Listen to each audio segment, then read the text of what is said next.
associated with heavenly powers, but they're neglected and abused and misused because we no longer have people among us that believe in heavenly connections, that are among the people with patience and discipline to direct us and correct us and perfect us to that power to shut down the abominations that address us and plague us. It's not going to be done at the ballot box. It has never been done at the ballot box.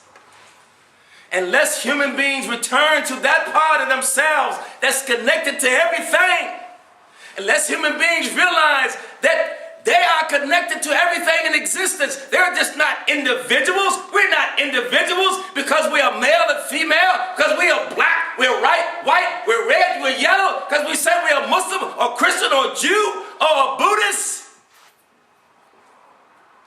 This is an illusion. The oxygen that we breathe in, is everywhere. There's no place you can go where there's no oxygen for human beings.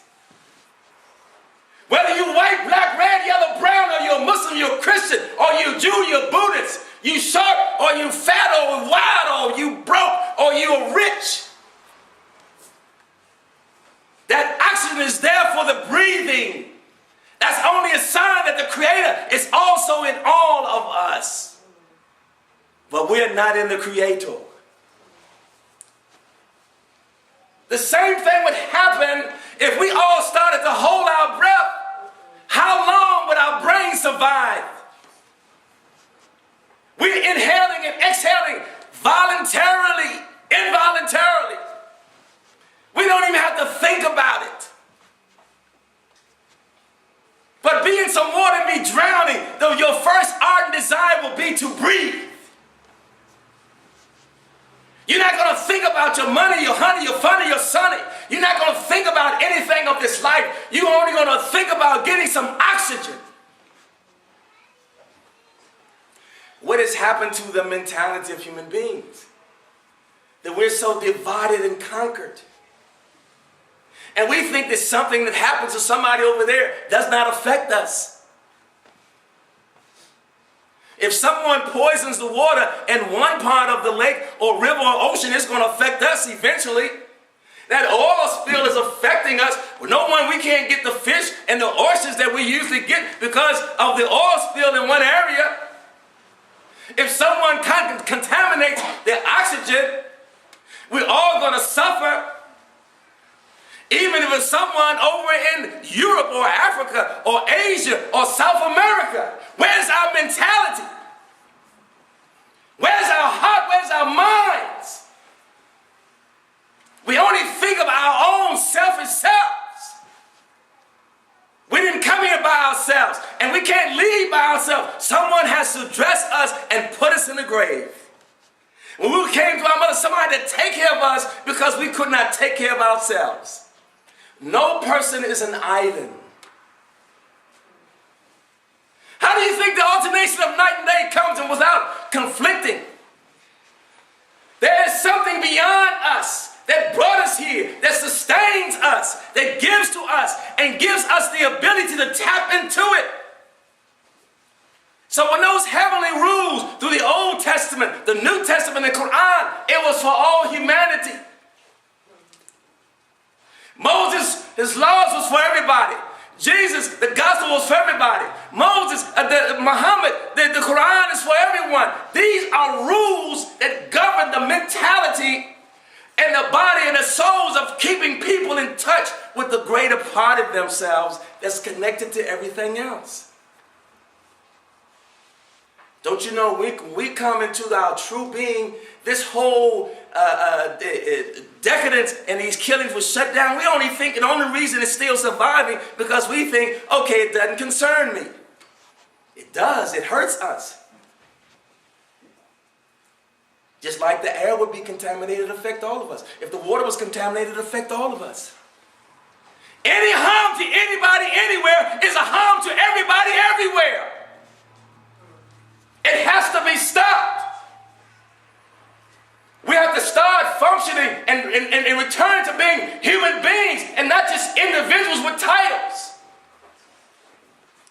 For the material gains of this life, that nobody stays here. Don't you know every day we're getting closer and closer to our grave? Many of us wasn't here 100 years ago, and many of us will not be here 100 years from now. So what are we thinking about when we leave here? See, we have accepted that this is the only life. So therefore, you get all the gusto you can because you only go around once. So you get all you can get and do all you can do to anybody, anywhere, and no consequences. Do you think because we don't get locked up by the law because of the things we do against humanity, do you think there's not a justice for that? When we come into that reality, our whole behavior will start to change. You will start to look at people as souls and human beings. Don't you know that when you have and you have have-nots, those who have, that's the opportunity for them to give what they have.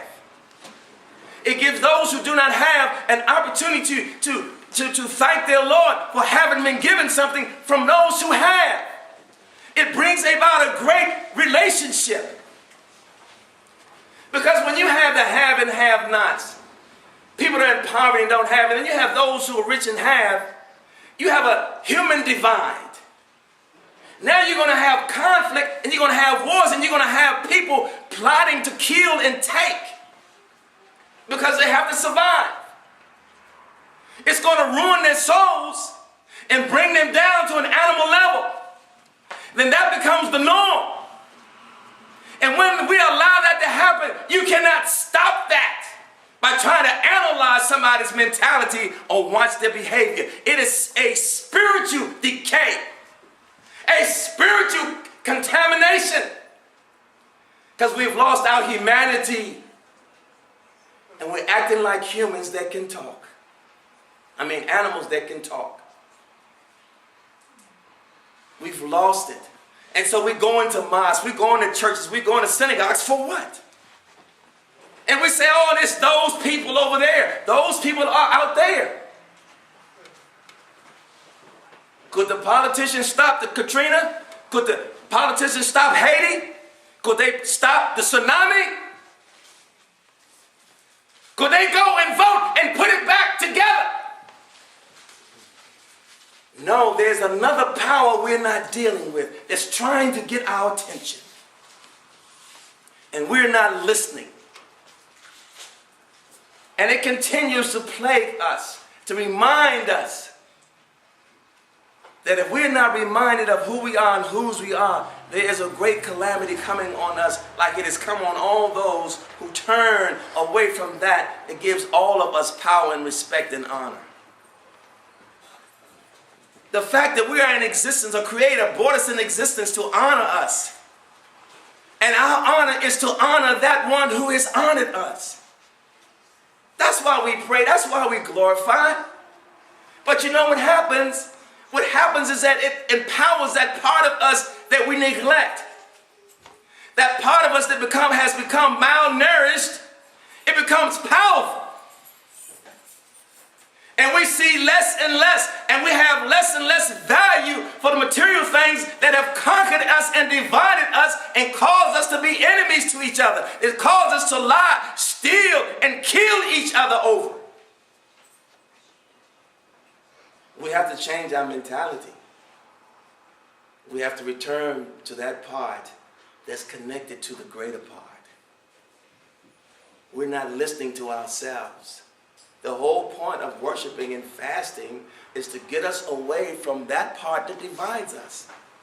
So we may have more of a sympathetic feeling toward those who are less fortunate than we are. So we may feel human beings, the soul of human beings. To know that everyone in existence has that power in them and everyone deserves to be respected. Just think if everybody respected everybody else. We could approach each other and say, brother, sister, what you need? Oh, this is what I need. If I got it, if I can't get it, I'll help you to get it.